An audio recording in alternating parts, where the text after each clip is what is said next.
Hello Tarun, welcome to In Conversation with Dave. How are you? I'm good, Dave. Thank you for inviting me. No, I think it's my pleasure to have you, and thanks for all the setup as well. You have worked really hard, all the people. One thing that I want to ask, the very first thing is the co-working space is at 21% CAGR rate until 2025, right? So for 2025, there is an expected rate of 21% growth, right? It is phenomenal, right? 20% CAGR growth is phenomenal. I'm not talking about India, I'm talking about worldwide, right? And India, the trend started right now, and you are one of the trendsetters as well. How does it feel when you are on such a big, market where the industry is flourishing, there are market expansions going on? So how do you feel when you're currently in this particular space? Yeah, no, I think, if I give you a perspective on how we look at the whole industry, the entire office real estate market in India is close to about $1 trillion. Right. From that, co-working is only about 8 to 9%. Currently. Right. What is going to happen is in the next 4-5 years, that market share of 8 to 9% is going to go up to 30-35%. Right. So it's a huge scope. It's a $300-350 billion market. Right. It's a huge market. Right. So that's a huge opportunity, right? So that's what we're trying to capitalize on. What we have at CoKarma currently is we currently have close to about 10-11 centers now. Correct. We have 10 active centers. We've just signed up an 11th center. Right. So, and then most of this growth has come in the past 18 months to 24 months. Right. So we're going 3x every year. Right. So there's a lot of opportunity there, which a lot of players like us can capitalize on, right? So that's how we look at it. I mean, it's pure business and math, I think, and it's a good opportunity, the good place that we are in. Right. We are trying to 21% CAGR is really amazing. I think the other one is in fashion and other sectors. But then I want to understand that I'll tell you that I have gotten introduced to co-working spaces in Mumbai. Right. And Hyderabad, I've never. I mean, this is the first co-working space probably that I've come here. But then I know it from Mumbai, but then right now it's flourishing everywhere. Right. And it's not just flourishing here in Hyderabad, but it's also going to flourish in tier 2 and tier 3 places as well. Yeah. As you mentioned that currently we have 10 active places, and there are plans that you have to expand as well. I see that it is growing, right? So I want to understand right from the beginning of it.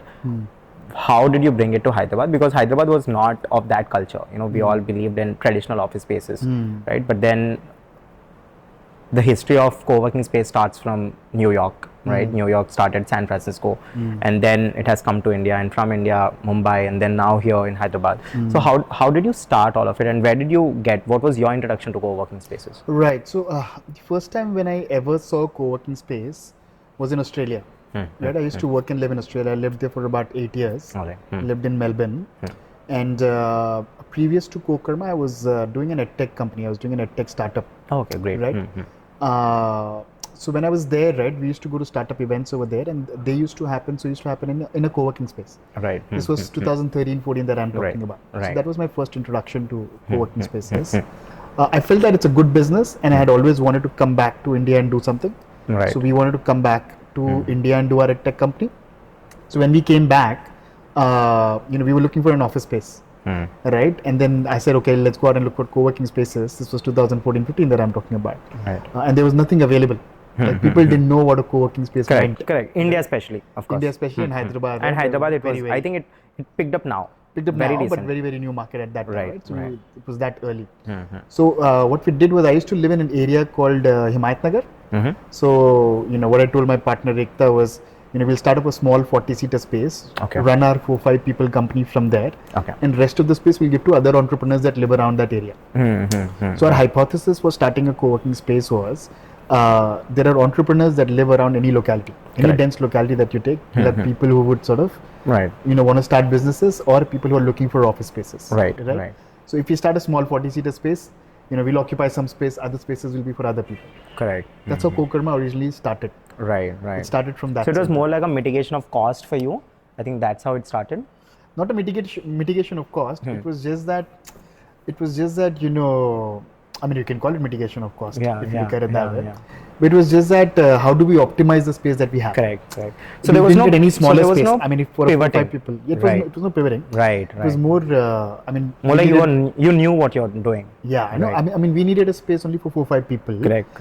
And what do we do with the rest of the space? Right. We can give it out to other people, right? And that's how co-working sort of. Right. I think that's the whole concept of co-working spaces to optimize space. So you started off in 2015 in Hyderabad. 2014 November is when we sort of registered the company. Okay. Technically, so I we think weren't doing it full time. Okay. At that time, because at that time our focus was at tech. Right. We only started doing it full time since 2018. Oh, okay. So that's when I would say is the rebirth of CoKarma. Right. And I believe that after COVID there was another rebirth. Yeah. Right. I think after pandemic, it's really amazing to see how pandemic has affected many industries. Almost all the industries, to be honest. And in a way, of course, it had its own cons as well. But looking at the pros, I'm really amazed the kind of awareness that COVID brought along in terms of health, in terms of the traditional businesses, the traditional practices that we had, in terms of our lifestyle in general.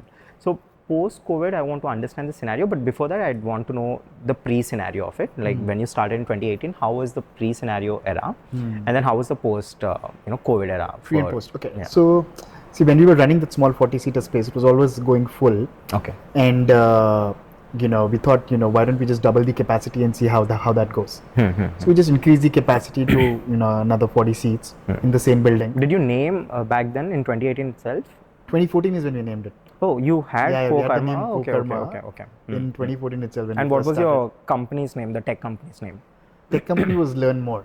Learn More. Okay. Yeah. It was a tech company. It was an tech company. What we were doing with that company was providing tutors to people through an app. Okay. It was like Uber for tutoring. Oh, right. Understood. You could have math tutors, science tutors, guitar tutors. And somebody would come to your home and right. Or students could go to tutors. I'll talk more about it because I also run a tech company. So interesting. But CoKarma, right? So the name, when we were thinking of a name for the sort of brand, right? I wanted something co, and Karma is also doing good work. Right. And then one day, right? I mean, we had thought of like 50, 60 names. Right. Before we came to CoKarma. So one day when I was driving, I was like, Karma just struck to me because work is also like karma. Right. And Karma is doing good work. Right. So the essence is, bring people together so that everyone can do good work and we can make the world a better place. Wow. That's the essence of CoKarma. And then just rung a bell, CoKarma, right? Rings a bell. Right. So yeah, we just went with I think it's really bang on. Yeah. I think it's very easy on the tongue. And it's very savvy, Gen Z savvy, all the global. generations. Karma is also a global word now. Yeah. Just like yoga is a global sort of practice. It's good to see something from India going global. At least the word karma. Yeah. It's really amazing to see, and I'm sure CoKarma is also going to go global. Wow. So yeah, I want to understand the pre-scenario of it and the post-scenario. So the pre-scenario, right? So we expanded our capacity in the same building. That got filled up in like 15, 16 days. Right. And you're like, there is something here, right? We should probably just keep expanding. And it so happened that EdTech was not doing well. Okay. So we just started focusing on CoKarma full time. Right. And then a client sort of came to us and said they needed about 60, 70 seats in the IT corridor. Right? Okay. So we started looking for spaces around High Tech City, Kundapur, Gachibowli. So I spent like a couple of weekends trying to find a space. Right. Couldn't find anything on a Saturday. Then Sunday I went, couldn't find anything. Next week again I went on a Saturday, couldn't find anything. Again Sunday I tried to look for spaces, couldn't find anything which would fit the client's requirement or the budget. Right. And then I gave up. And while I was driving back, I came across another building which said to let. Okay. So I said, "Itne buildings call kar liya. Let me just call another building." Right. Stopped by, called that building, and then the person came and showed us the space. It so happened that the space was already half done. It was beautiful interiors. Right. At that space. It was a no-brainer in terms of the look and feel, in terms of the space that we wanted. Right. It was exactly what I'd seen, probably similar to what I'd seen in Australia. Right. The interiors were so good, right? It's 2018 that I'm talking about. Okay. And then that guy gave a rental offer. Okay. We offered close to half of what he was offering. Okay. And so it's never going to fly, and it was very expensive for us. Right. Couple of days later, he called up and said, "Sir, आप जो rent में पूछ रहे थे, we will give it to you in that rent." Okay. And then that's how our sort of second location, second building sort of started. Right. So pre-COVID, the scenario was always that great to pick up, or the difference? Pre-COVID, say 2018 was still early. Right. So we did that center. that I just spoke about, and then we started another center. So both of these were like smaller centers. Right. So our first center that we started is now 120 seats. Then the next two centers were 90 seats. These were all smaller centers. And then our biggest center at that time, we started, in Feb 2020 is when we launched it. March 2020, COVID hit. Right. That's a 400-seater center. Wow. Yeah. So that's when it really started picking up. So we saw that, end of 2018 to start of, end of 2019 to start of 2020. It was really picking up this industry. Right. We were getting calls from a lot of buildings saying that, hey, we have a building. Wow. Do you want to come and do co-working? Wow. It was sort of peaking then as well. Right. COVID, I would say, had actually just put a break on the entire thing. Right? Because see, one question is, February you opened and it was around 400 seaters. March the COVID came. How did it affect you? How did it affect us? See, when COVID came, right, my thesis was world is not going to end here. Right. As entrepreneurs, you're optimistic, right? Most of the time. Correct. So it's like world is not going to end, and then when world comes back to normal, people will look for flexibility. People will look for options where they don't know how many people will start. Right. Where they would not want to take their own offices because they don't know, how long it's going to last. Correct. Whether people will come, whether people will not come. Right. So we thought that, I thought that personally, people will need flexibility. Okay. Right. And co-working will become like a natural option for people to offer to at least to start with. Right. Luckily, it played out that way. A lot of people were like sort of getting to co-working spaces before taking their own offices. Right. And then that sort of trend started after COVID started. And now they're very comfortable. Now they're comfortable. Now they've understood the product. Right. The amenities, the everything that's been offered. Yeah. Right. It's like Uber or Ola, right? Once people have understood that they can just click a button and get a service, then why do the hard way? Right. With co-working, it's the same thing. Right. Somebody comes in, they get a very beautiful pre-built space, and everything related to the office is managed for them. Once they understand that, they would not want to manage every single thing by themselves.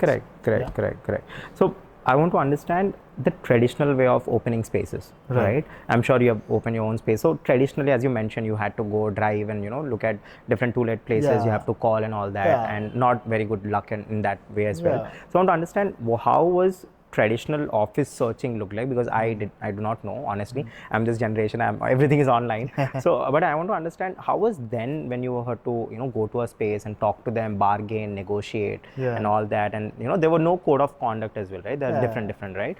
So I want to understand that traditional part and how co-working space, not just CoKarma, but how co-working space has changed the dynamics completely. It was very manual and tedious. Can you give me an anecdote for it? Can I give you an anecdote for it? Like an example or a story? Yeah, so I mean, the story that I was just saying, right? Where we had to like look for so many buildings for so many days and then call each of them. Right. You're looking at online listing platforms and not much is available there. You get calls from multiple brokers offering you various things and you end up wasting a lot of time. Correct. Just searching the space. Right. And there is no rack rate. Right. In the same street, you would have one person offering a certain rate and the other person offering 2x of what the other person is offering. Right. So there's no rack rate as such, and you don't know which quality is better. Right.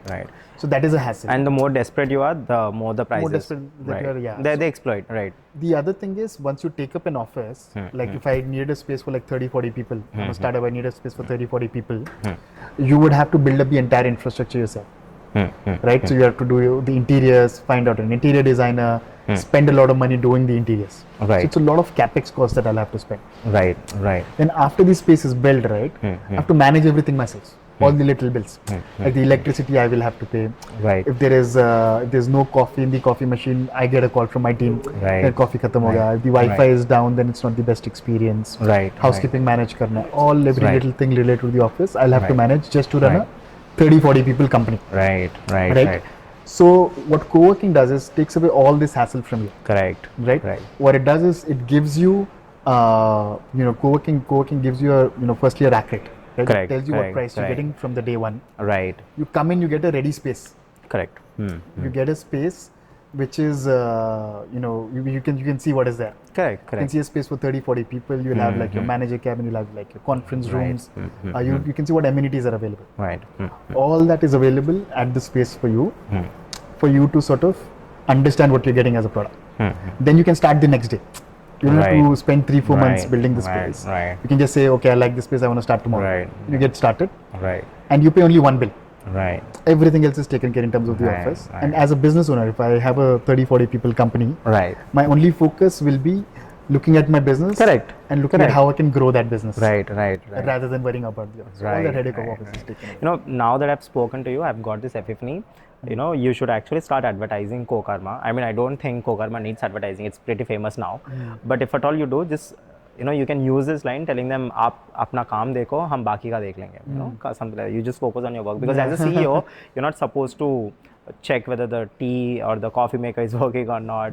Do you have right papers or not, and all that. I think since you know, all the amenities are there, and talking about those, I want to understand, what are the amenities that I'm sure that it's not just the space that you're offering. There are lots of amazing initiatives, lots of support that you're providing to the community. So I want to understand what exactly you're providing, and you know, how flexible you are, and how what kind of vision you carry when it comes to this space.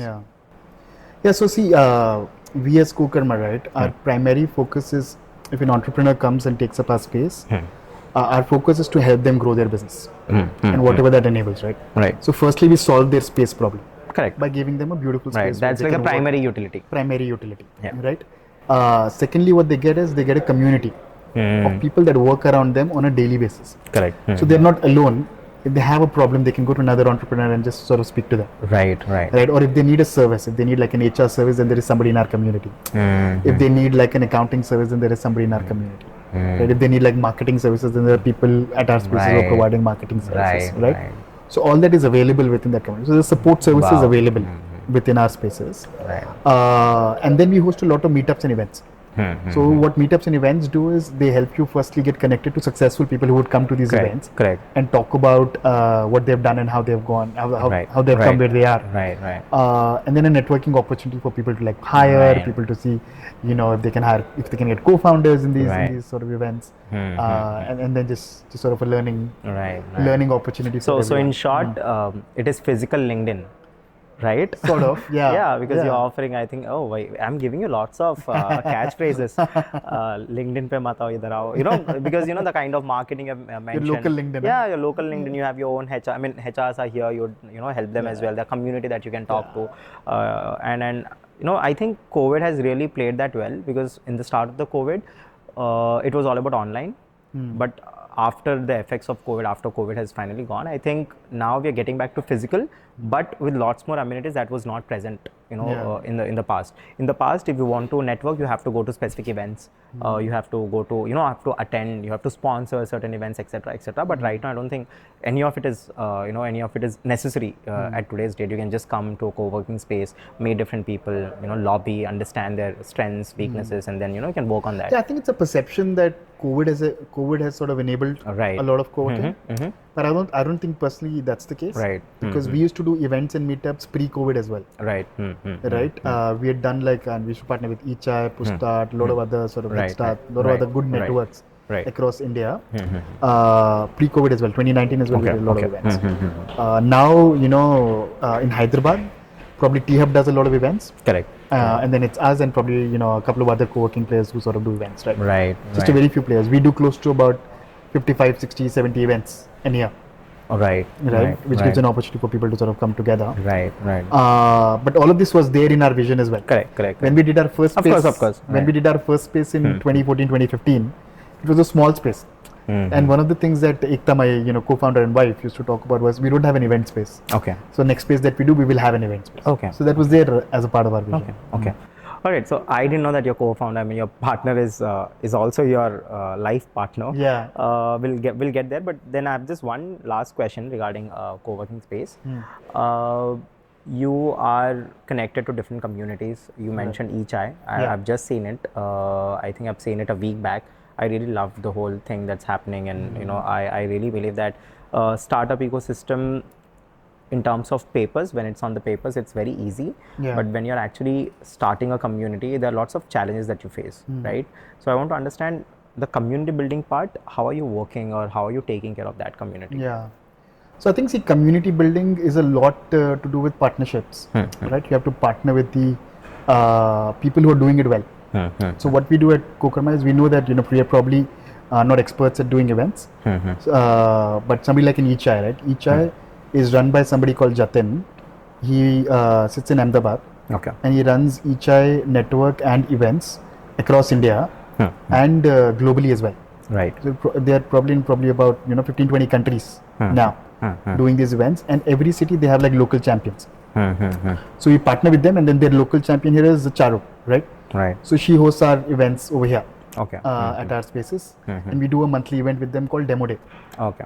So what happens in a demo day is startups can come and then they can pitch their ideas to a live audience, get some feedback, hire co-founders, Right. improve their idea, show their MVP, get some audience interaction for their ideas. Right? Right. So we do that monthly event last Saturday of every month. No, okay. With each, and we do a lot of other events with them. Today there is an event as well. Today there is an right. Demo Day event happening. I'm traveling today. If not, I would have loved to be there. Maybe and somebody see. from the team can. Please let me know next time. I definitely would want to join in. So now I understood the community building part and all that, but now we'll get into the workings of the co-working space, right? So you have mentioned we were having a very vague, very small talk, and I discussed about and understood with one of Harsh, I think one of your members of the company. I spoke to him and he mentioned that we partner with different buildings and all these spaces that's there, and then we do it. So practically I want to understand the working of a co-working space. I'm sure that all the 10 places you're not like the owner of the space, right? So I want to understand how do you approach and what are the workings of starting a co-working space, right from getting the building onboarded and then all this stuff. So I want to understand that. So see, there are 2-3 ways you can do a co-working space. One is you sort of find a space, you lease the space, do the infrastructure, spend on the infrastructure yourself, and then you get clients and fill up the space. That's how we did our first 3 spaces. Right. Okay. Then what we did was we had people who had buildings approach us and tell us that we have this building, we would like to do a CoKarma here. Okay. Right. So they would do the infrastructure based on our specification. Right. And then we would operate, market, manage the space for them. So it's a partnership, it's a revenue share that we do with them. Right. That's how this space is as well. So this space is owned by Mr. Sunil Agarwal. Okay. He's the owner of the space. Right. And he had this idea that maybe we can do a space in Kokapet. Right. So what we did with this space was we converted a warehouse or a factory into a co-working space. Right. So we had got ideas from we'd seen pictures of spaces in Europe, across the globe, and then we sort of put up the entire space. If you put up this space in your video, people will understand what we have done here. It's a beautiful space that has come out. So the way we think about this is, there's a lot of buildings available, and there are a lot of people with money and leverage. Right. It's about how you make them understand the vision that you have for the space, and how you help them sort of get a better ROI for their property. Right. As far as you can show that to them, you'll be able to do a co-working space. Right. So our first 3 spaces were pure leases in the first model. Correct. Then after that, everything else has been revenue share with the property owner or somebody who has taken up a space on rent, and we have partnered with them to sort of do the space. Right. So everywhere it is the CoKarma brand. I come in as a founder. So me and my wife are the founders of CoKarma. Right. It's a bootstrap company so far. And then bootstrap completely. Bootstrap. Wow. So the other 7-8 spaces that we have done are all in partnerships with somebody, and that's how we are growing. Right. So, right. What's the net worth of CoKarma now? Net worth of CoKarma. See, you can put a net worth or a valuation if there is funding that comes in. Okay. Typically, because the person sort of putting in money would sort of put a value to it. To raise funds, To raise funds. But if I talk about a few numbers, we are close to about 3,600 seats now. Among the 11 centers that we have. And then a lot of the growth has come, as I said, in the past couple of years. But probably this year, combined revenue of our 10 branches which are live would be close to about 22-24 crores. Wow. Which is like a decent number. And then all our units are profitable. All units are doing right. What's the EBITDA? What's the EBITDA? Yeah. See, there's probably close to about 20-22% margin. Wow. Okay. And a lot of this revenue that I'm talking about is shared with partners. Because it's a revenue share. Right. It's shared with partners, shared with us, and then there are other people involved as well. Right. And also understand that at least in the initial stages, it's pretty new as well. CoKarma is not that old. So I believe that in the initial stages, whatever you earn, you also put into the the growth of the company as well. Right? You have to search for new places and then work on the infrastructures. So coming to expansion, what are your plans of expansion from here on? So from here on, see, we want to take CoKarma from here to the world. Right. So from here, we want to take it to the world, right? So that's the vision. And I think CoKarma will be one of the coolest brands that will come out of Hyderabad. Right? That's how we see this. So from our 10-11 centers that we currently have, our next milestone is to take it to 25-30 centers. Okay. Some centers across the country. Right. And then from there, once we reach that milestone, our next milestone will be to take it to 90-100 centers. Right. Right. Right. And some centers probably across the globe as well. Right. So that's how we will take it. Right. Yeah. Right. So I understand India-wide expansion. I mean Hyderabad expansion. I understand. Yeah. Talking about India-wide, what are your plans? India-wide, see, if I give you some perspective, if you look at Bangalore as a market, right? Bangalore has a few co-working players who have 35, 40 centers, 45 centers just in Bangalore. Right? Right. So there is a lot that can be done in just one city. Right. So firstly, we feel that there's a lot of scope just in Hyderabad. Right. Still. Right. Okay. So once we feel that we need to go to other cities, which we have been exploring, right, for the past 6 months, 8 months, we think Mumbai is a good market because Mumbai has those issues of people traveling. Correct. A lot of small pockets of spaces where spaces can be open. Correct. And then any city that we do in, right, it's a choice whether you do it in tier 1 or tier 2. Right. I personally feel that if you do a tier 2 city, we would probably be able to do like 1 or 2 centers. For example, I went to Surat and explored Surat as an opportunity. I feel that I can probably do 1 center, maybe 2 centers. Correct. Right? And doing another city is a lot of bandwidth that we'll have to give. Correct. As a team, as a founder, as the management, right? So it's a choice whether we do a small city or a big city. I feel that we would want to do big cities still, 3 big cities. Understood. So I probably want to explore Mumbai. I've been there a couple of times. Okay. Then I want to explore Pune. Bangalore is obvious, but I've been to Delhi as well, seen these properties there. Right. So it's about finding the right partners in these cities and getting started there. Right. That's one way to do it. Or finding a client who needs a space there. Right. And then start a space with that client, and that becomes an opportunity for us to start. Right. Amazing. As I speak, I'm getting lots of questions. Yeah. See, tier 1, we all know that people are aware. Yeah. The amenities, of a co-working space is very much clear, and they understand the importance of it, the dire need of it, and if you're being really cost efficient, and I think it's the first choice for any entrepreneur, right? The co-working spaces. But now I want to understand the true growth lies when you're expanding it to tier 2 and tier 3. Yeah. Because you have to do lots of research, you have to make sure that the awareness is there, you have to make sure you're very much clear on what kind of services that you're providing and why is it different from their traditional spaces. And I think getting into let's forget tier 3, we are talking about tier 2 only. So I want to understand, what are your plans, what is your strategy, what would be your strategy to enter into tier 2 cities, and how do you think CoKarma can actually win there? Strategy for tier 2 cities. Right. So firstly, I think tier 2 is a big opportunity in India, right? It all depends on what sort of a product or what sort of offering you have. Now what has happened is, right, if you look at a macro level, right, a lot of jobs have become computer jobs or IT jobs. IT is there in pretty much every function of the business now. Right. Whether it's manufacturing, whether it's like fashion, or whether you take any sort of vertical, there is some level of IT, some level of desk work involved, right? And that's where office spaces come into play. Right.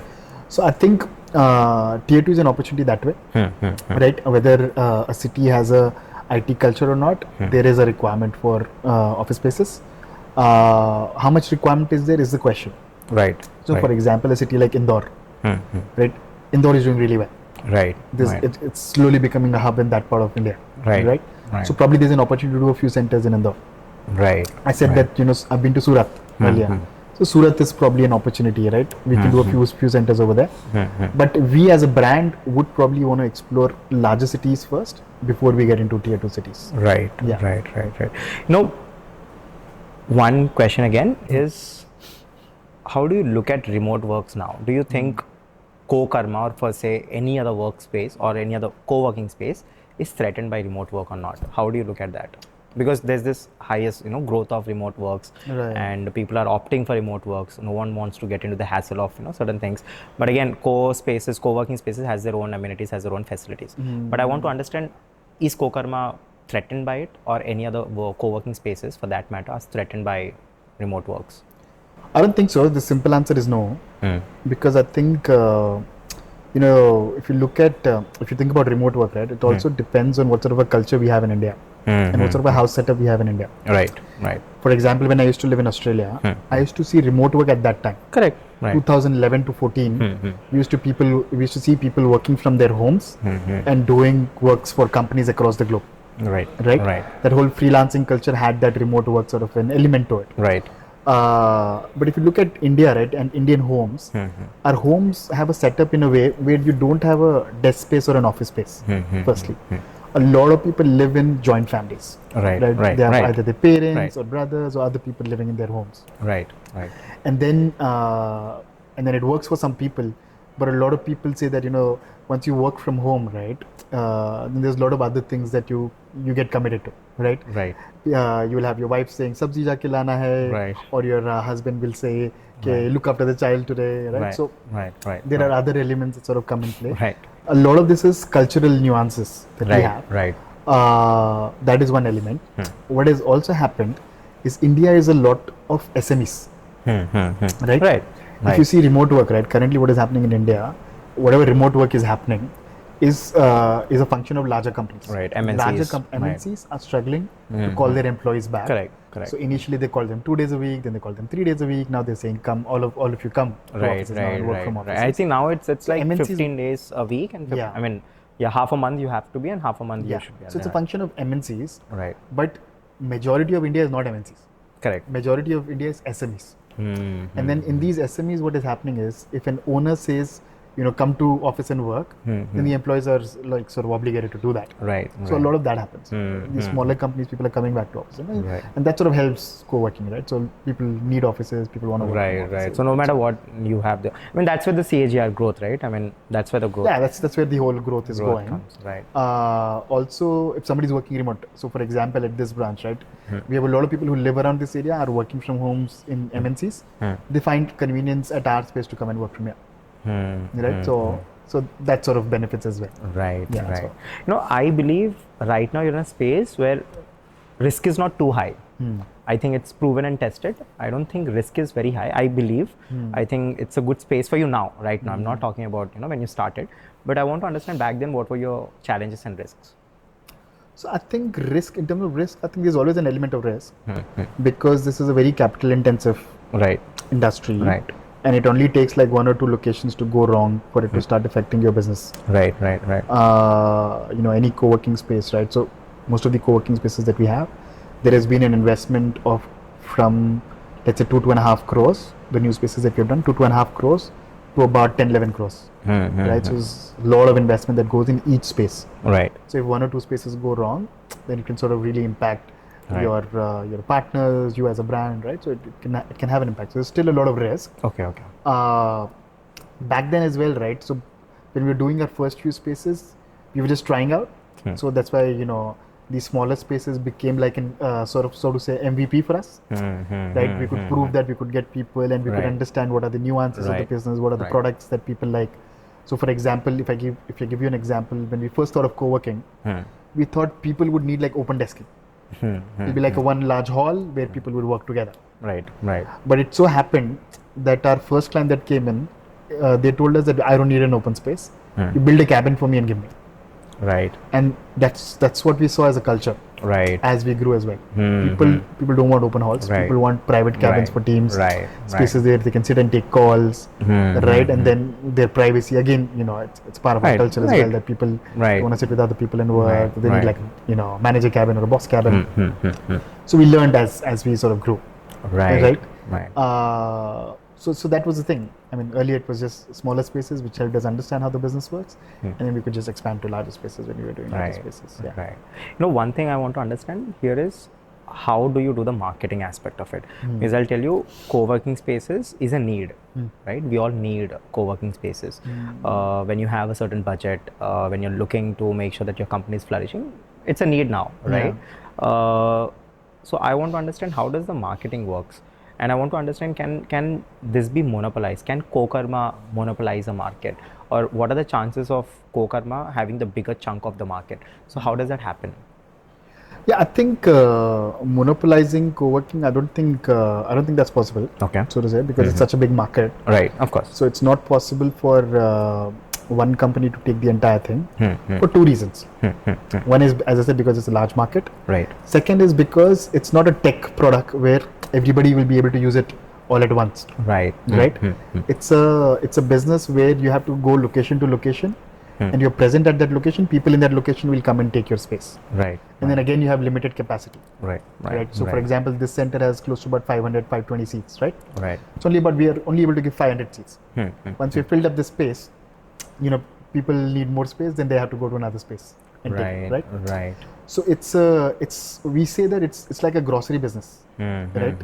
Every locality where you have people, you would need basic services like groceries, right? And you would need office spaces, right? If you need office spaces, then co-working becomes a natural solution in that locality, right? But in any locality, you have multiple grocery stores, and if you're not there in a locality, somebody else, another brand will come, right? So in our industry, one of the biggest brands currently who has gone like sort of public or IPO is Office, AWFIS, right? So they've gone public, and they have close to about 120, 150 centers across the country. Right. They're close to about 10, 12 players across the country who have a lot of centers, right? So including us. Right. So that's how it'll it'll never be like a winner take all market. Right. Because of the nature. Of course. So what's your strategy to grab the bigger chunk? Is that about making sure that you're there where the market is? How does that work to grab a bigger chunk of this market percentage? So we go, we're not thinking that far, to be honest. Okay. We're going center by center, doing whatever we can best for the next 3 months, 6 months, 1 year. Right? And I think the growth has been phenomenal. Right. Of course. What I say is, as an entrepreneur, you understand where your vision is. You ultimately want to do a lot of centers across the country and then go global as well. But you only look as far as your car's headlight goes. Look at just the few steps. Okay. There's no point looking way too far, because things change on your way, and then you just sort of have to navigate and change your paths. Right. So is that your mantra of business success? That's pretty much my mantra to sort of navigate. Navigate through life. Right. Both personal or professional? Just personal, professional. Yes. Both. Of course. Right. Great. Your co-founder is your wife. Yeah. Right. How does that dynamic work? You both in the same business, in the same industry, working together. Right. How does that balance happen? Yeah, I think it works beautifully. And the reason for that is because we have complementary skills. Okay. So Ekta, right, my wife and co-founder. Right. So what she comes from a chartered accountancy background, right? She's a chartered accountant, right? And I've done MBA. Oh, okay, right? great. So I come from a management marketing background. Perfect marriage for both business and numbers. Nice. Yeah, I know. So she handles all the accounting, finance, bookkeeping, invoicing, documentation, all of those aspects of the business. And from the beginning, I've been handling marketing, operations, client relationships, partnerships, all those front-end aspects of the business, right? So the way we say it is, if I'm the face of the business, she's the backbone, right? So we have these complementary skills. Right. So with any business or a co-founding relationship, you have to look at it that way. Of course. You should be in a position where you don't step on each other's foot, help each other wherever it's required, and make sure that you're working towards the success of the business. Wow. Right. So that's how we see this. Whatever we do, right, whatever decisions we take, we ask ourselves whether this is good for CoKarma or not. If it is not good for CoKarma, we don't do it. Right. And then if it's good for CoKarma, we go ahead. Right. So define Tarun as a CEO of CoKarma. Define Tarun as a CEO of CoKarma. Yeah. In 3 words. In 3 words. Yeah. In 3 words. A good human. Okay. Good human, right? Okay. Because not a good businessman. You're a good human. Yeah. Is that how you want to? I think it's co-working as a business and what we stand for as a brand is about helping people and making people grow. Right. In the process, we know that we will make money. Of course. Right.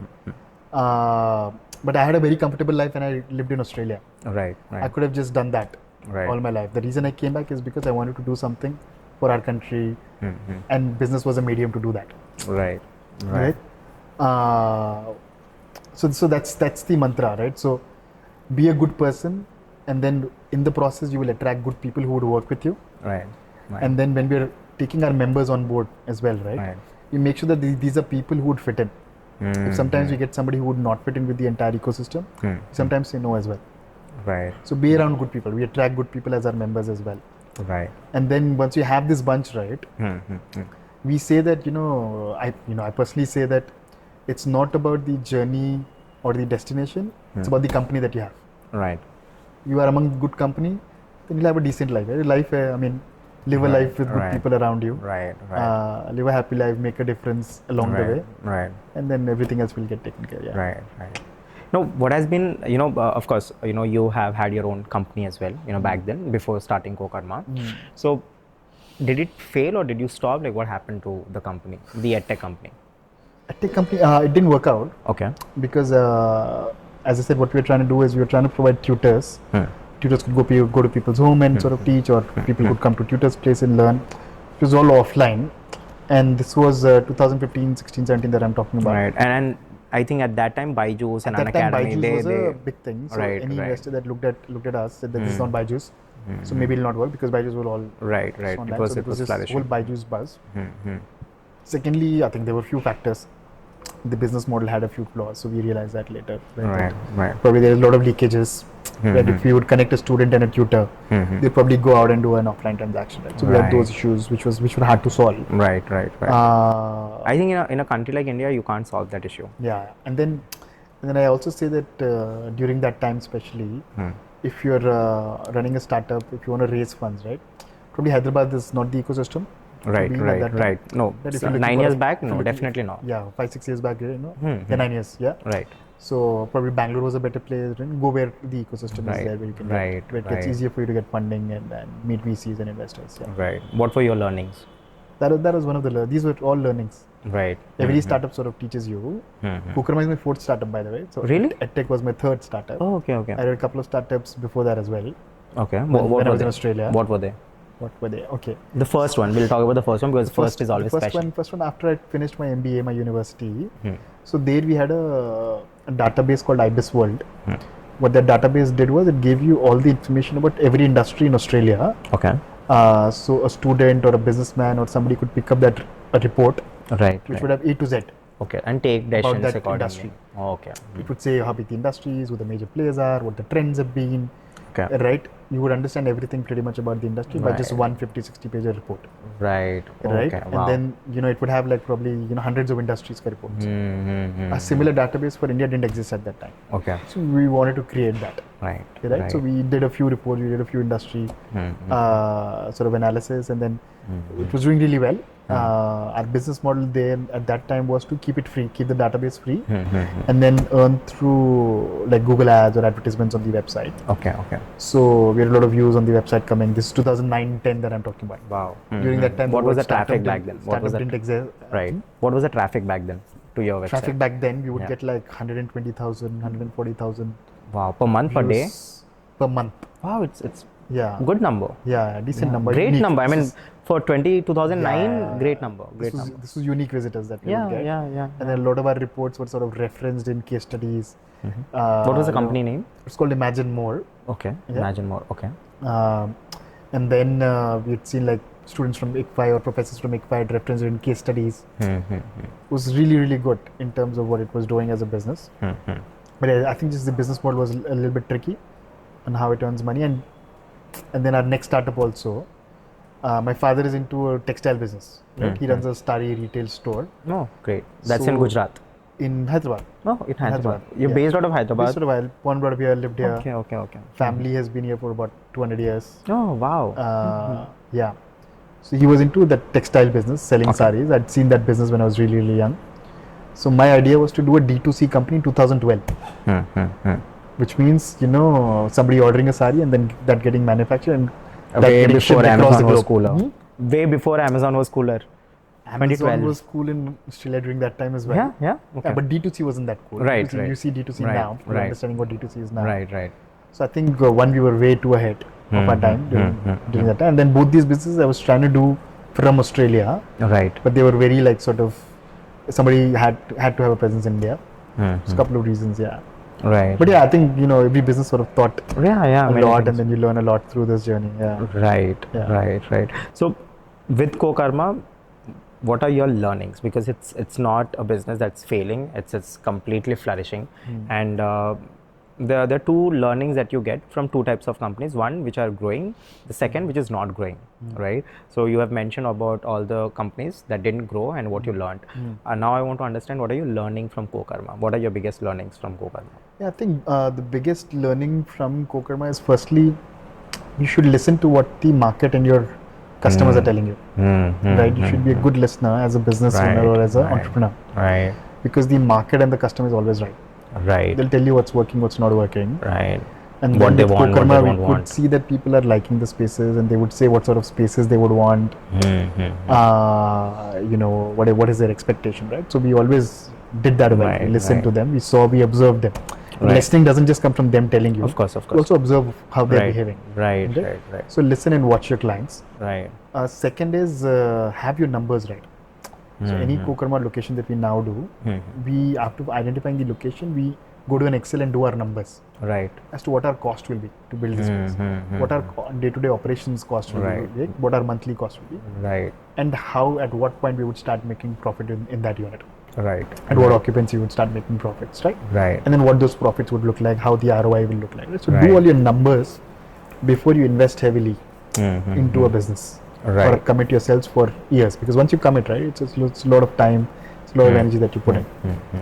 So that's the second learning, right? So Right. have your numbers ready before you get into anything, because a lot of times entrepreneurs get emotional, they get started, they spend like Right. 1-2 years, and then they're like, "Arey, I didn't Right, figure out right, this." right. I think the best part of a co-working space is you can directly get the feedback. It's very, I mean, you don't have like in between anyone to actually understand the feedback. You don't have to rely on some other sources. You can directly see, as you've mentioned, you can directly see them, you can understand. No, all not the before you problems. start the space. Right, of course, of course, of Before course. the space gets started, and before you start getting in clients, that's it's always, different. you always have that nervous feeling inside you that oh, will it go wrong, or Right. will people like it or not? You always have that. Right. It's like somebody who is releasing a movie as well. Right? Amir Khan says, Right. before a movie is released, is always very nervous as to whether it will do well or not. So that nervousness is always there. Once it starts doing well, then you're like confident. Yeah, Right, it worked out. right, Yeah, right. yeah. Oh, cool. You want a break? I'm good. How about You're you? good? You can take No, a no, break no, as no. well. I'll let no. So since we have spoke about your professional life, of course there are a couple of questions I'll be asking you here and there. But now let's get into your personal life, right? So take me back to your childhood. How was Tarun like when he was a kid?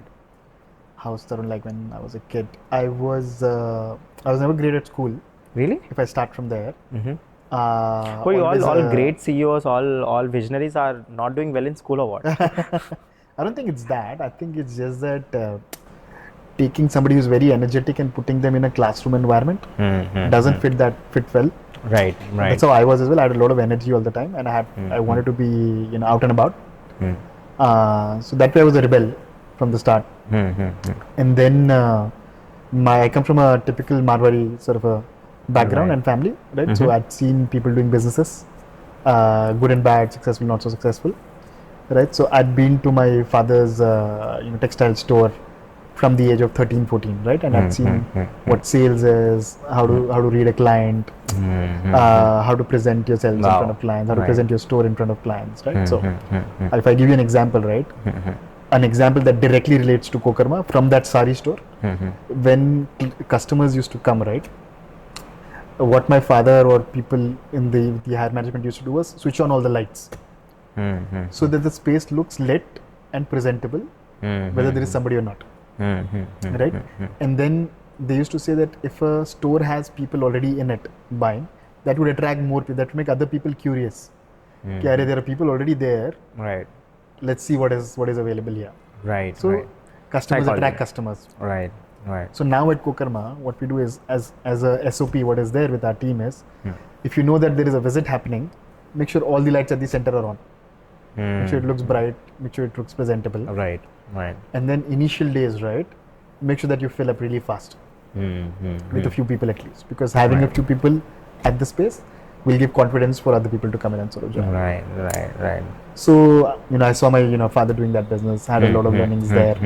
Then it so happened that this particular space that we're sitting in, which we converted a warehouse or a factory into co-working, right. Unbelievable. I mean, the transformation. This was please send me the before and the after pictures. Yeah, sure, I will. Yeah. So this in fact is owned by Mr. Sunil Agarwal. He has worked really hard to make this space live. Right.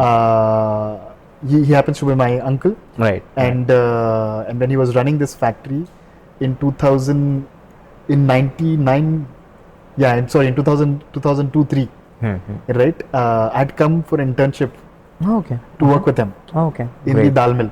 Okay. I worked with him for about This 3 was a months. dal mill. This was a dal mill. There's still a dal mill. Okay. This was the old one. Okay. The new one is shifted. Okay. Right. Okay. It's in 2013 they sort of built up a new plant. Right. Just behind here. Right. Right. So in 2002, 3, I'd come and like sort of worked with him during my summer holidays, and in that period, for the first time, he taught me what ROI meant, what break even is, Right. what a profit and loss statement is, what a balance sheet is. Wow. So my first internship was here. Right. So growing up, I'd seen a lot of people who had done businesses, a lot of people who lived around. I, as a kid, was also very curious. I didn't want just the like just the usual. I wasn't satisfied with the usual. Right. And then when I was doing my graduation as well, you know, my dream was like, do engineering, do an MBA, and then I'm set for life. That was my plan. It so happened that I didn't get into engineering. Okay. I got into a commerce. Good that you did not. Yeah. I got into a commerce degree. Right. And I was like, I already know so much about like commerce and businesses. I already seen things. Debate, what am I going to learn in? Right. What am I going to learn in college? Right? So I was like, I'll expose myself to like other sort of jobs. So I did an insurance job. Really? Okay. Right. Okay. And then I did Amway. I did like multi-level. You never had the idea. I mean, you never wanted to take over your father's business or work with him or help I'd done him enough. out? I'd learned enough. Is what I feel. I wanted to come out of that setting and sort of do something else. So I'd exposed myself to insurance businesses. And then I did multi-level marketing, Amway. Right. I did Amway for some time. Right. Then in the final year of my college, I worked in a call center. Right. So in that call center, I'd learned how to speak in English, how to speak to people from US. Right. Right. How to have like a neutral accent. Right. So I used to make calls. So during that time, it was last 6 months of my college. I used to go to college in the morning, come back, sleep for a couple of hours, then go work at the call center, come back home, sleep for a couple of hours, Right. and then go to college again. I used to sleep for like 4 hours in batches. It's crazy. But that particular call center job taught me how to speak to people in other countries. And then when I went to Australia, it's sort of I could see how the dots connected. Right. I could speak to people naturally, and it sort of helped me a lot during that 7-8 years that I was there in that country. Yeah. I believe everything that you have done or the experience that we've had, everything was somehow made you where you are today. Of course, everyone's experience makes them, but then there are lots of learnings, right? I think it helped you a lot, and it's still helping, of course. Yeah. But is there a weakness to the CEO Tarun as we speak? Do you think there's a certain place that you're not very good at, that kind of a thing, whether hire, fire, any space that you think you're not good at? Things that I'm not good at. I'm sure I'm not good at a lot of things. I think I'm good at reading people. Okay. But I can be sometimes a little too lenient with the team as well. I think. Okay. So that's why we have Ekta, who is a little bit like sort of. Okay. Nice. Little bit on target when it comes to rules for the company. Right. What else am I not good at? I don't know if I'm great at raising funds. I've not done it so far. Okay. So that's probably something that I would like to explore. I don't think you have to now pitch. I think the company would speak for yourself. Yeah, so that's my. I'm sure your investors want to invest in your companies. I'm sure you would get calls from different investors. It's also about having the patience to do it. Right. I think if you're going out and raising funds, you have to give like 3 to 6 months just trying to do that. So I don't know if I want to take myself out of the business and like just focus on that. So I think raising funds could be one thing that I should sort of see and explore as a skill. Right. But the rest I think is okay, man. You're doing okay. Right. So was there any, over the years, did you ever feel there's a need of raising funds ever? Did you feel that abhi kar lenge? CoKarma? Yeah, for CoKarma. So right now we feel the need that we can sort of raise a little bit of funding for us to get to the next level. Right. I think it's a good time as well for us to do that. Right. So I just thought about it. You mentioned that you're very good at reading people. Right? Yeah. The moment I walked inside your office, how did you read me, or did you read me or not? Like, what was your impression on me? What was my impression about this you? will be my validation.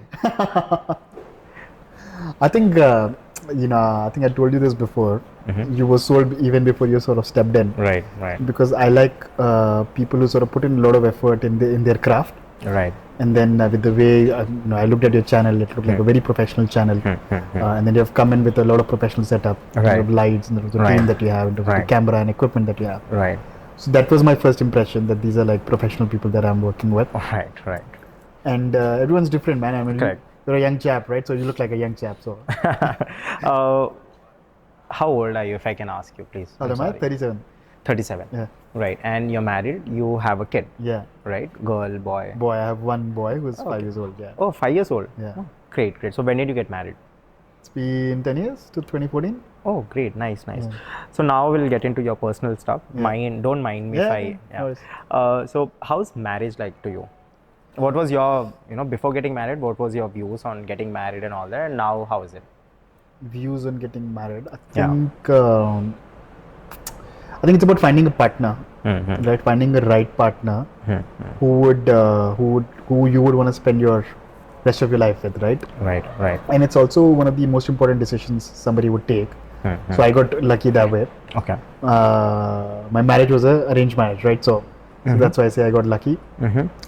But I think choosing the right partner is very important for people. Right. Because I've seen a lot of people choosing the wrong partner, and then their lives just sort of not going the way they wanted, and then ruined to an extent. And then people on the other side who have had like good partners, and then their life being beautiful, right? So choosing a partner is very sort of important and crucial. We as a culture, I mean marriage is a big part in Indian culture, and it's also, it's something that people should do. People should get married and sort of settle with somebody, and be happy in that space, and that will also enable you grow.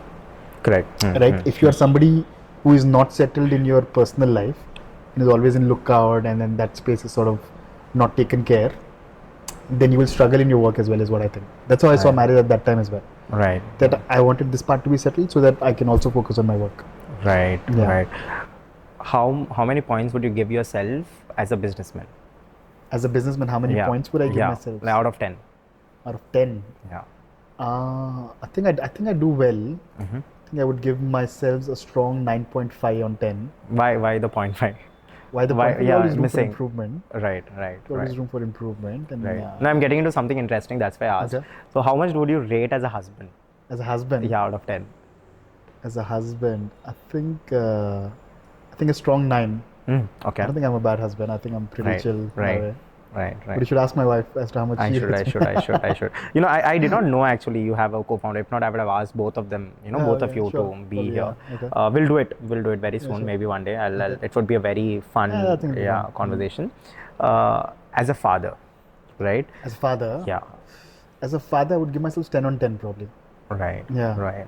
I think I've seen this. I've seen this actually, that no matter what kind of of course there are exceptions for everything, but then a real man, he would always strive to be a good father, right? Of course, husband and being a son, it's part and parcel of life. But when it comes to a father-son relationship or a father-daughter relationship, the man, he always tries to come in that 10 on 10 level. So how's fatherhood to you, and why do you think a father tries to make sure that he's 10 on 10? I think it grounds you to a lot of extent, right? Because after I became father, right, I realized what's important, right? And this question is very, very important for everybody. You need to ask yourselves, what is important for you in your life? Right. Is money important? Is your friends important? Is a certain activity very important? What are you actually like doing as a person? And to me, I felt that my primary responsibility as a person, dharma as you say, right? Primary dharma is to make sure that a few people around me are taken care really well. It's my first responsibility. So, and in that few people, the first person that comes to my mind is my child, my son, right? Because I had made that choice to bring this person to this world. Right. So you're entirely responsible. And then that person is solely dependent on me. Right. Currently, right? So I have to make sure that he is taken care really well in all aspects. Right. In terms of financial aspect, in terms of his personality aspect, in terms of where he goes as a person, in terms of values. Right. Values are very important. It's Right. very I mean, important for you today's to date teach. it's very important. It's very important for you to teach your children values, right? Values, right? So that way, I think I want to score a 10 on 10 all the time. Right. So my son, and then my wife, right? Yeah, of course. Married her, and then make sure that she's happy in all aspects of her life. Then your parents, right? So your parents, grandparents, make sure that that aspect is also happy, right? So my primary responsibility, I feel, as a person, is to make sure that that is taken care. एक बार घर को संभाल लिया, then you think about the rest of the world. Right. Then you think about making a difference in the world. Right. And that I try and do with my work. Right. How's the work-life balance? So this realization came only after I became a father. कि भाई ये first देखना, बाकी सब बाद में. And then that will drive all the decisions around it. Right. Which and what that will do is, I'll tell you how that impacts your work. Right. What that will do is, you would understand that you want to spend time with your child. So you would want to spend that, morning half an hour, 1 hour, evening after you come back home, that couple of hours. That's very important. Which means you'll be very productive in the hours that you're spending at work. Right. You'll make sure that everything that needs to be taken care is taken care during the time when you're at work. Right? It's about you realizing that your Sundays are important. That that Sunday outing with your child is very, very important. Right. You want to do that. Right. And if you want to enable yourselves doing that peacefully with 200% attention to your child, you can only do that if your Monday to Saturday is taken care. Right. Yeah. Right. So you make sure that everything at your work is, you have your right processes, you have right people at the right places. It's functioning really well. There are no issues. Right? So you make sure that is taken care. Right. So that way it sort of helps a lot in both ways. Right. Do you learn anything from him? From him? Yeah. Oh, he's a lot of fun. Right. You try to be fun. It's like his father. Okay. Cool. On point. Yeah. Right. So he's a lot of fun. So he keeps all of us happy here. So maybe I can learn from him as to how to bring all that happiness. He's a happy-go-lucky very charming kid. Very happy-go-lucky, charming kid. If you meet him, you'll understand. Right. He has a killer smile. So I bet. So I think some of our sales guys can learn as to how to smile in front of clients. Right. They're doing that. Right. But I think right. Your parents are that proud. whole niceness. Right. Understood. Yeah, please continue. Right. Now that whole niceness can come in. And when I was talking about earlier, right, I was saying that it's very important, for me to be a good person. And it comes in all these aspects. Right. Right. Are your parents proud of you? Yeah, they're very proud. They're very proud. Yeah. Very proud. What do they say? Do they give you any advice now? I mean, I understand there's a phase where your parents are giving you advices, helping you understand ye karo, wo karo and all that. But then after a phase when you actually outgrow and you are growing and they're really proud of you and happy about you, the advices stop coming, right? Yeah. So I think the question here is, what role do my parents play currently in my life? Right. If I rephrase it. Right. So I think my parents have played a very important role in my life. In the beginning years, so when I was young, about from 13 to like 17, 18, before going to Australia, they used to give me a lot of freedom. They let me do whatever I wanted to, and that was very important. It's important for me to have that freedom so that I can explore the world the way I wanted to. Even when I wanted to go to Australia, I didn't think that they would let me go. Right. I was just having this conversation with my mother. One day it was like a joke. One of my friend was going. If I tell you the story, right? Okay. One of my friend was going to Australia. I said, yeah, अच्छा idea लग रहा है. I'll just tell my mother whether she will allow me. Right. So I went to her, got her sit on a dining table, and very seriously I told her that, Mummy, my friend is going. I also want to go. Will you allow me? So she said yes, surprisingly. Okay. But okay, you go. I have this cousin auntie of mine. Her kids went to like US, and they became all doctors. They became very successful. I would want my kids to do that as well. I'm like, wow, no looking back then. Right. I immediately started applying for visa, understood the process, applied, went. So they gave me a lot of freedom initially. Right. And then because they come from a business background, they've also seen people running businesses around them. Right. It's easy for them to understand. I used to discuss. It was easy to discuss with them. Right. So when my edtech company was not doing well, and CoKarma was just 40 seats, I was having this conversation with my mother. Yeah, this thing is not working. What do I do? How do I do things? And she used to see me live because we used to live in the same house in Hyderabad. So she was the one, in fact, who told me, you expand CoKarma and see. You make it double and see how that goes. Right. It's a very small amount of money. You just see how, expand and see how that goes. It's actually something that came as an insight from my mother. Right. then I took that insight and sort of expanded. Right. So my mother currently plays a very important role. She understands what CoKarma is. She understands what clients. More than your father? Is. Huh? More than your father? More than my father probably. Okay. Because my father is busy in his textile business. Okay. But my mother is very curious and keen on what I do. Right. She can probably take a client and do a tour of the space as well. Okay, great. She understands what services we provide. And she is also a very good sounding board to me. Okay. So whenever I struggle with things, right, I just put it to her. I'm trying to do this. Should I do this? I'm trying to partner with this person. Should I do this? So she's your go-to person? I wouldn't say go-to person, but a good sounding board. Okay. I think every entrepreneur or a businessman or a person, so to say, should have a sounding board who you can speak to things. What is a sounding board? A sounding board is if you speak something to that board, it'll reply back with something. Which means what it will do is it will clarify your thought. Correct. So, she's like a sounding board to me. So if I'm, something's going in my head, I'll sort of put it to her and then she'll say something. It'll sort of clarify what is going on. Right. How do you deal with your lows? How do I deal with my lows? I don't have I'm a very optimistic sort of a person. I can see that. I can see a positive in any sort of situation. In COVID, I saw positive. That's what. In COVID, I thought, yaar, khatam to nahi hone wala hai, then business will grow once things come back to normal. Right. So I don't think I have a lot of low points that come to me. I don't have a lot of high points as well, so to say. I don't get very, very happy if something is doing really, really. I'm a very zen in that perspective. Right. अच्छा हो रहा है, ठीक है हो रहा है. You are like this. खराब होगा तो ठीक है, फिर better होगा. Whatever is happening for a reason. Right. So you will either learn from it or it'll get better. It has to get better. Right. So you were like this from the very beginning of all the business enterprises that you have started, or now you have sort of had this? So my earlier business enterprises, I saw them as learning opportunities. Okay. Right?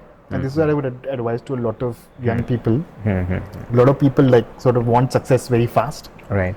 But anything that you do, right, you see it as a learning opportunity for yourselves to grow, for yourselves to explore what you can do. As a person, as a young person, you don't even know what you can do when you're coming out in this world. Right. There are a lot of capabilities you have. I didn't know I have these many capabilities. I only understood as I sort of exposed myself to different sort of situations.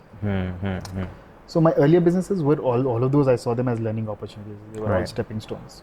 And then we are here at CoKarma, right? So now you're focused completely on CoKarma. 200%, yeah. Right. Just CoKarma. It takes up a lot of, right. my time, energy, yes. And since we were talking about advice, I would want you to give a couple of more advices for all the young entrepreneurs or people who want to start their own business. What would be your advice? For people who want to start businesses, I think the biggest thing is, keep the emotion out of it. Keep the emotion out of the equation. And focus on solving a problem. That is a very primary thing that you want to do as a business or a startup. Because by then, the utility is already there. When you're solving a problem, the utility of your solution is already there. I mean, there is, if you're not solving a problem now, it will be very hard to find a market for it, very hard for people to sort of pay for it. You'll have those challenges. But if you solve a problem and if you solve it really well, it may be for a limited set of audience initially, but it will grow. Right. So focus on solving a problem. Don't focus, a lot of people think of like a solution already. Right. Focus on that solution and then try to sell that solution. I'm not sure that's the right approach, right? So focus on the problem, that's the first thing. Second thing is, make sure you have your numbers. End of the day, you're running a business. The fancy term for that now is a startup, but the term that has been there forever is business. Right. Business का मतलब क्या है? Business मतलब पैसा आना चाहिए. Right? The business should have money coming in some way or the other. Right. I mean, there are Googles of the world, there are Facebooks of the world, but there are very few. There is like out of lakhs and lakhs, crores of businesses. There's only like a few businesses which didn't have to think about money before they started, right? Run by humans. But most of the people who are starting up currently in this age, think about what your business model is going to be, how money is going to come in, and then speak to your clients. Speak to them and understand whether this is a problem that exists for them and if this is a problem that they will pay for. Right. Very important. Great. So one more thing that I really wanted to understand was as a young entrepreneur, like when you were young, I wouldn't say, since you mentioned that you learned from all of your businesses, but do you think you have had mistakes or any regrets out of all of them? I mean, the learning lessons are there, but yet any mistakes you think you have done, or any regrets that you might have, business point of view? Mistakes, I think in the first couple of businesses that I was doing, I think I was doing a full-time job and then trying to do a business on the side. I think it doesn't work that way. When you're like committed to something, you have to like go all in and do it full-time. I mean, sometimes situations have to sort of enable it. I was living in Australia, so I couldn't live without an income, right? So, but it's always like you have to make those decisions sooner than later. Right. Understood. Right. So maybe I could have come to India sooner, or maybe I could have done other things probably sooner on hindsight. But no regrets as such. Right. I think whatever we are now has been a part of what paid off. has been there. Yeah. Paid off. I wouldn't say paid off, but it's what you are now is a product of what you've been through. Right. If something else happened, who knows where I would have been. Right. So, last question that I really want to ask is, who's that one CEO or a founder that you look up to? CEO or a founder that I look up to? Or maybe if you have a couple of, like, who do you look up to? Who do I look up to? Yeah. There are a few people that I look up to. Initial days, it was all very like superficial, Steve Jobs sort of, vision and idea of what a startup founder could be. Like his speeches, I used to like his keynote speeches, his presentations. So huge fan of Steve Jobs in my initial days. But now my biggest, the people that I look up to are entrepreneurs that are around me. Wow. Right? Because that's one thing that we have as founders, right? We can see in a co-working space a lot of founders working around us. Right. But I look up to my uncle, Mr. Sunil Agarwal, a lot. He has a very good business acumen. He comes from an accounts background. He understands He looks at numbers first before making a decision. Looks at things very like objectively rather than emotionally. Right? Good person. He cares about people that are working around him. Right? So good values from that perspective. Right. So a lot to learn from him. So I would say have people who are very close to you as well.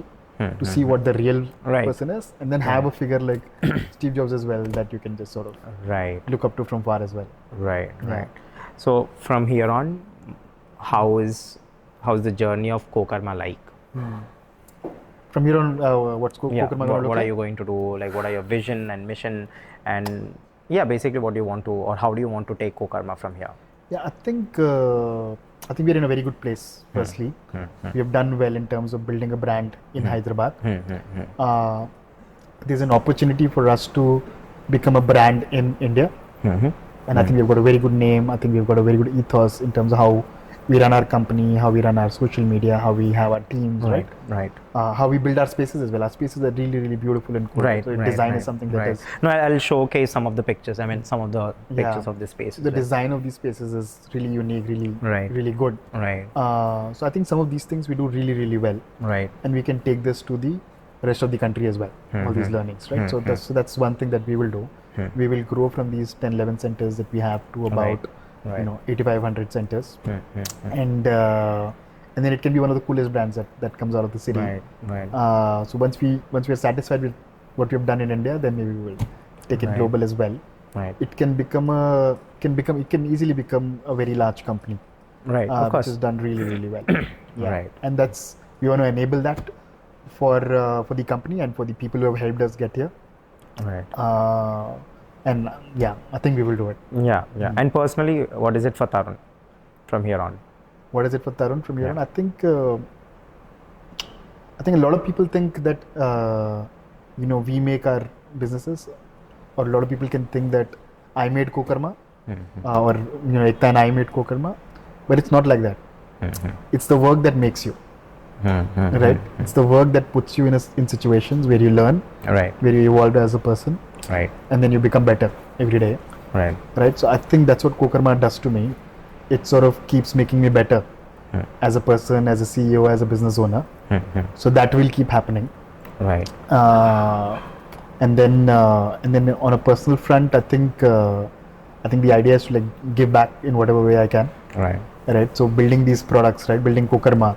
When we see our real joy is seeing people using these spaces, and then somebody growing from a small company to a really large company because they could focus on their work. Right. That's the real joy. Right. We have a client who was just 1 or 2 seats when they initially started with us. Right. Now they run a 500 people company.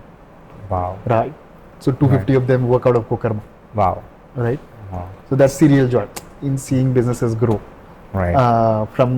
You played a small part. Right. I wouldn't say that you played a very big part. Of course. Whatever you do, if you see people using it, people benefiting from it, right, that's the real joy. So you want to make a difference as a person. Right. Right. In this, and then whatever, like sort of, if you make any like sort of good money, then use it at other places. Right. So now the last question. Trust me, this is the last question. Okay. I've been telling you last question for the last 5 times. Yeah. What do you think you did different with CoKarma than other co-working spaces, and why do you think it is and it will soon become one of the coolest company from Hyderabad? What did we do different? I think if we compare ourselves to somebody like a WeWork, so what WeWork does, they take up a really large building, and they would have probably 2,000-3,000 seats in one building, and everyone from around the city would have to come there and sort of take up a space. With CoKarma, what we do is we try and make it easy for people to get to a space. So we would have smaller spaces in different localities. Right. Accessible. 200 to 500, 200 to 600 seater spaces around your locality, so that you don't have to have the hassle of traveling. Right. So that's one thing that we do different. Our designs are very beautiful. So when somebody comes in, they would want to come in. It's not like a typical. It's not like a typical office space, right? Right. It's a space where people would want to spend time happily. Right. That's the second thing. Third thing is we have a lot of community layer. Right, so we do a lot of meetups and events, so that people can engage, people can sort of take benefits of networking, take benefits of having people around them. Right. Fourth thing is, we are easy on people's pockets, right? So we are affordable, right? So that sort of comes out as well. So right. Well, on that note, I think we have come to the end of the podcast. I'm not going to ask you many more questions. All the other questions, I'll put it for a round 2. Right? I'm sure within the next 6 months, once all of your other centers start up and open up, and the seats are getting filled, I'll have a conversation then, and there are lots of questions. I want to keep it surprise. I want to give it all away. So I'll ask them then.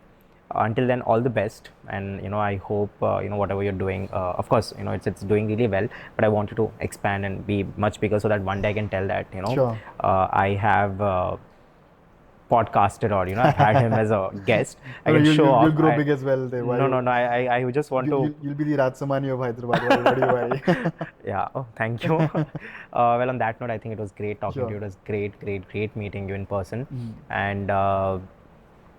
As a CEO, as an entrepreneur, we all have a certain picture of a certain personality in our minds before you meet them, and there's a certain personality that you put it here again, feed in your memory after meeting the personality, right?